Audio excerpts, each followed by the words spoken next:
Você sabe que no ano de 1982, no ano da Copa, eu era muito jovem, né? Eu tinha 21 anos. Toda sexta-feira eu ia para a Praça da República com um grupo e a gente botava faixa. E o pessoal pensava que era forró. A gente tocava forró, mas era tudo para falar de Jesus. Então, assim, eu saía da faculdade teológica às 11 horas da noite, ia com um grupo de jovens, a gente ficava até 3, 4 da manhã. A gente falava de Jesus para as prostitutas, para todo mundo que passava lá. Era assim, o amor de Deus era derramado naquele lugar. Naquele ano era o ano da Copa. Quando a gente estava bem na Praça da República, eu ouvi uma batucada. Detalhe, Deus falava comigo toda vez que eu ia orar. Você precisa ir em jejum para a Praça da República, porque lá tem guerra espiritual. E eu esquecia. Ou não levava muito. Não é porque eu não levava. Eu era naquele momento, sempre fui, né? Um crente muito sincero com Deus. Eu era obediente, mas eu esquecia. Eu ia para sexta-feira, eu jantava, entendeu? Trabalhava o dia inteiro antes de ir para a escola, eu jantava tal. E naquele dia, quando eu vi, mais ou menos, era uma escola de samba tocando, celebrando, o Brasil tinha ganho, não lembro de que jogo era. Naquela hora o Espírito Santo falou comigo assim: se prepare que vai ter guerra. Aí eu falei pro outro rapaz que liderava comigo, eu falei: olha, vai ter guerra espiritual. Vilela, devia ter umas 200 pessoas naquele grupo. A gente era uns 8. Devia ter umas 40, 50 pessoas ouvindo a gente tocar.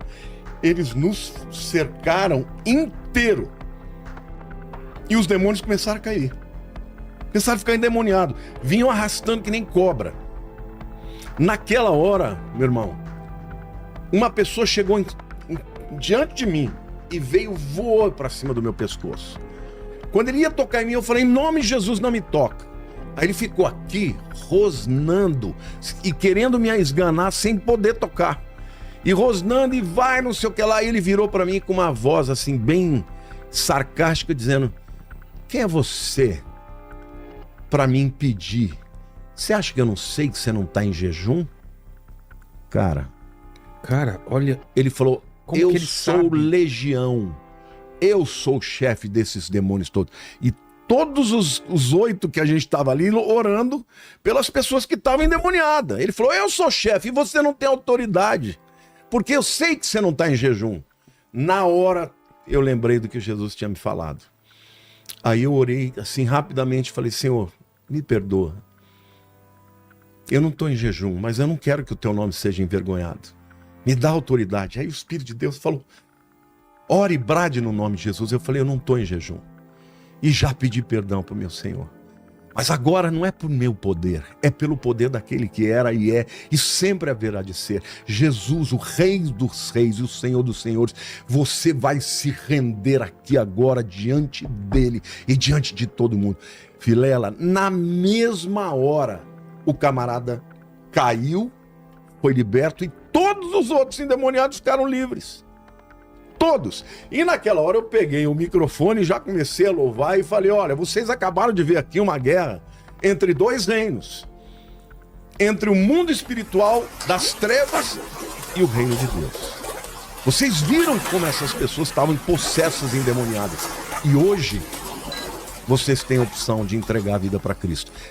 Todos os 40, 50 que estavam lá, que foram para nos assistir, foram na frente de joelho. Foi um momento glorioso. Mas o que eu contei isso? Por que eu contei essa história?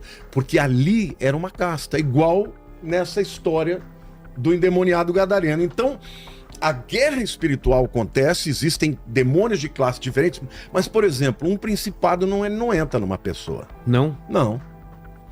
Um principado, ele não atua com pessoas, ele atua na potestade do ar, nas regiões celestiais, com influência e com encantamento, com espírito de engano. Só tem uma pessoa que a Bíblia diz que o próprio Satanás Judas. A Bíblia diz que Satanás entrou no coração de Judas para ele sair dali e vender Jesus por 30 moedas de prata. A Bíblia diz que uma última pessoa vai ser possuída pelo diabo, que é o anticristo. Por isso que tem até gente que afirma que o anticristo é o Judas que vai ressuscitar. Ah, é? Eu não acredito Ah, nisso. não. Mas tem gente que diz que é, porque ele, do mesmo jeito que Satanás entrou em Judas, vai entrar no anticristo. Mas assim, a guerra espiritual é uma coisa real. Agora, existem demônios que eles atuam na tua mente. Você, por exemplo, nunca teve nenhuma sensação em algum momento da tua vida que você tá louco? Que você Sim, um pensamento estranho, né? Que não parece seu. intrusivo, né? É. Você tá louco, você tá... O Eu que tive- mais que tem de pergunta Eu tive aí? um pensamento faz pouco tempo aí, o Corinthians vai cair, vai cair. Eu falei, não, sai daqui, Satanás. Né? Não Aliás, é? que recuperação. hein? Nossa, vamos pra Libertadores. Esse Depay aí vai É. falar, não. E vai pra Libertadores, Vai. né? Fala, Leni. Ó, tem mais uma aqui que cadê? Deixa eu achar aqui. Ó, o Rafael Leite, ele falou o seguinte: se até os demônios odeiam. Ele faz uma pergunta: até os demônios odeiam o inferno, mas na maioria dos casos de exorcismo, eles temem voltar ao inferno, por que isso? Voltar ou ir Não, definitivamente? deixa eu dizer uma coisa. O inferno, a palavra inferno na Bíblia, ela tem algumas palavras que traduzem inferno. Guiena. Por exemplo, no Velho Testamento você tem Sheol ou Seol. Tá. Essa palavra é, na verdade, o lugar dos mortos. Tá? Essa palavra Sheol, quando vai para o Novo Testamento, é Hades. E foi emprestada da mitologia grega. Quem que era Hades ou Plutão? Plutão para os romanos, Hades para os gregos. É o deus do submundo, dos mortos.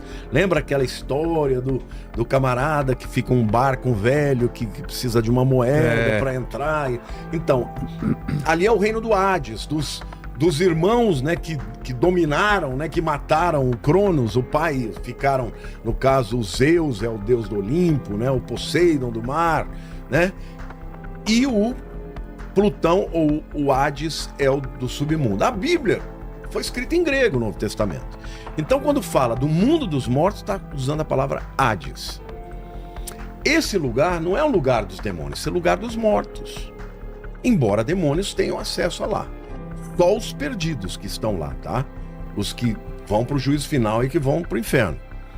Hoje, no Antigo Testamento, havia uma separação. No Sheol, ou no Hades, tinha um abismo de um lado os salvos, do outro lado os perdidos. Depois que Jesus ressuscitou, os salvos estão no terceiro céu e os perdidos estão no Hades. Agora, tem uma outra palavra que traduz inferno, que é o Geena. É. Que a tradução de Geena é o lago de fogo. Este é o inferno definitivo, não tem ninguém lá. Hoje ele já existe, mas não tem ninguém. Nenhum demônio, não tem nem Satanás, nem ninguém.